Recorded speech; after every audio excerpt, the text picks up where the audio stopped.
Alright, so here's a joke for you guys.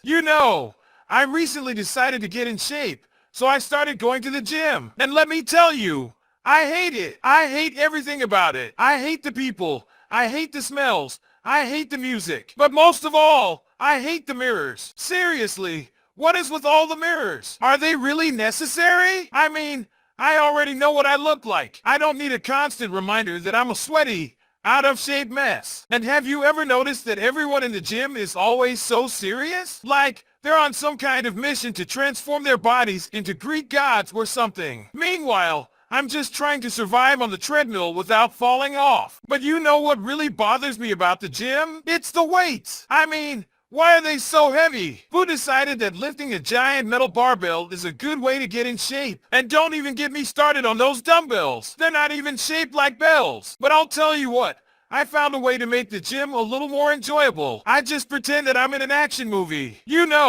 Like I'm training to be a secret agent or a superhero. Suddenly, lifting weights becomes a lot more exciting when you're imagining that you're punching through walls and jumping over buildings. Anyway, that's all I've got for you guys tonight. Thanks for coming out and listening to me complain about the gym. Maybe I'll see you there, but I'll be the guy in the corner, pretending to fight imaginary bad guys. So, I was doing a stand-up comedy show in this small town in the middle of nowhere. I mean, this place was so small that the only thing they had going for them was a single traffic light. And it wasn't even a proper traffic light. It was just a stop sign with a flashlight strapped to it. Anyway, I show up to the venue, which was basically just a bar with a stage at the back. And when I say bar, I mean it in the loosest possible sense. It was more like someone's basement that they had tried to turn into a drinking establishment. There were maybe 10 people there, all locals, and they all looked like they had just come from a tractor pull. So, I get up on stage and start doing my set. I'm talking about my life, my struggles, all the usual stuff. And at first, the audience seems into it. They're laughing, clapping, all that jazz. But then, about 10 minutes in, something strange starts to happen. People start leaving. At first, it's just 1 or 2, but then it's 4 or 5, and then it's like half the damn audience. And I'm thinking to myself, what the hell is going on here? I mean, I've had bad sets before, but this was ridiculous. So, I keep going, trying to salvage the show as best I can. But the people who are left are getting more and more restless. They're talking, checking their phones, even getting up to go to the bathroom mid-set. And I'm thinking, this is it. I'm bombing. I'm going to go down in history as the worst comedian to ever perform in this town. But then, something amazing happens. The remaining audience members start heckling me. Now, normally, heckling is a comedian's worst nightmare. But in this case, it was exactly what I needed. These people were so bored and disengaged that they were literally begging me to engage with them. And I was more than happy to oblige. So, I started riffing with the hecklers. We were going back and forth, trading insults and jokes. And to my surprise, the people who had left the show started coming back in to see what all the commotion was about. And before I knew it, the place was packed again. From there, the show just took off. The audience was energized. I was on fire, and we all had a blast. I ended up doing an extra 20 minutes and even sold a bunch of merch after the show. So, what's the moral of the story? Well, I think it's that you never know what's going to happen in comedy. Sometimes, you'll bomb so hard you'll want to crawl into a hole and die. But other times, the audience will surprise you in the best possible way. And those are the moments that make it all worth it. Alright, let me tell you guys a story. So, a few weeks ago, I decided to go on a camping trip with some friends. Now, I'm not the most outdoorsy person, but I figured I could rough it for a couple of days. We get to the campsite and start setting up our tents. Everything's going well until I realize I forgot my sleeping bag. Great! So, I had to spend the night in the tent with nothing but a thin blanket and a sweatshirt. And let me tell you, it was cold. Like, really cold. I'm pretty sure I didn't sleep at all that night. I was shivering so much that I'm surprised I didn't wake up my friends. But the fun didn't stop there. The next day,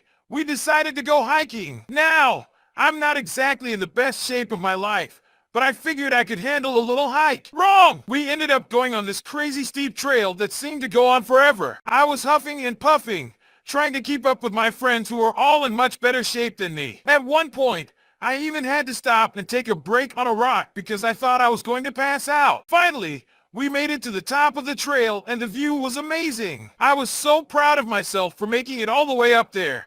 But that feeling didn't last long. On the way back down, I tripped over a rock and sprained my ankle. Yep, that's right. I had to hobble down the rest of the trail, trying not to cry out in pain every time I stepped on my injured foot. So, needless to say, my camping trip was not exactly a success. But at least I can look back on it now and laugh, right? And hey, maybe next time I'll remember to bring my sleeping bag and some better hiking shoes. So, I went to this party the other day and I saw this guy who was trying way too hard to impress everyone. You know the type, right? He was wearing a really expensive suit, had a fancy watch on his wrist, and was constantly talking about his job and how much money he makes. Well, I couldn't resist messing with him a little bit. So, I walked up to him and said, "Hey man, that's a really nice suit. It must have cost you a fortune." And he responds with this smug smile. "Oh yeah, it did. You know, I only wear the best." So I decided to have a little fun with him and said,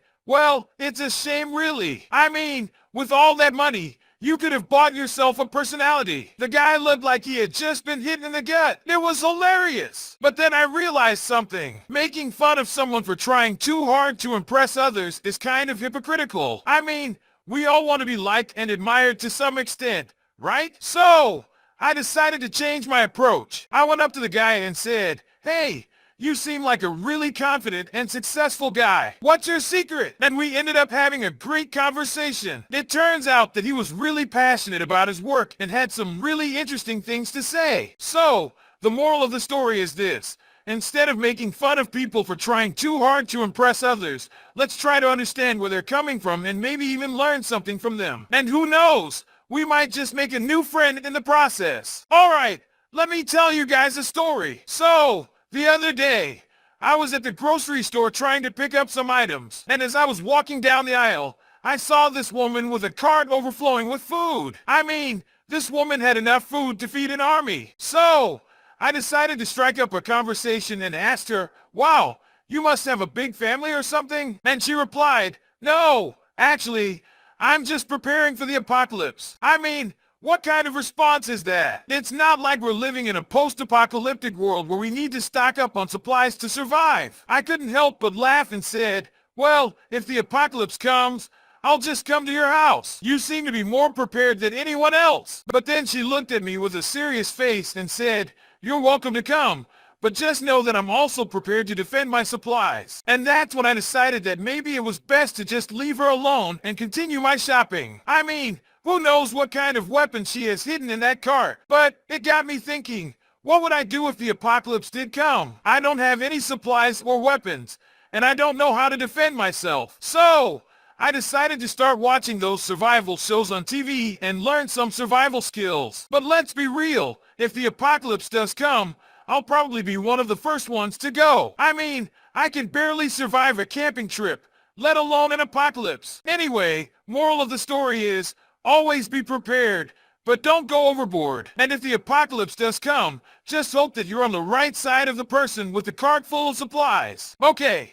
So let me tell you about my experience with online dating. I know, everyone's got a story about online dating, but trust me, mine's unique. I matched with this girl on Tinder, and we hit it off right away. We had a ton of things in common, and the conversation was flowing. After a few days of chatting, she suggested we meet up for a drink. So we meet at this bar, and things are going great. We're laughing, we're having a good time, and the chemistry is definitely there. But then she drops a bombshell on me. She's a vegan. Now, don't get me wrong.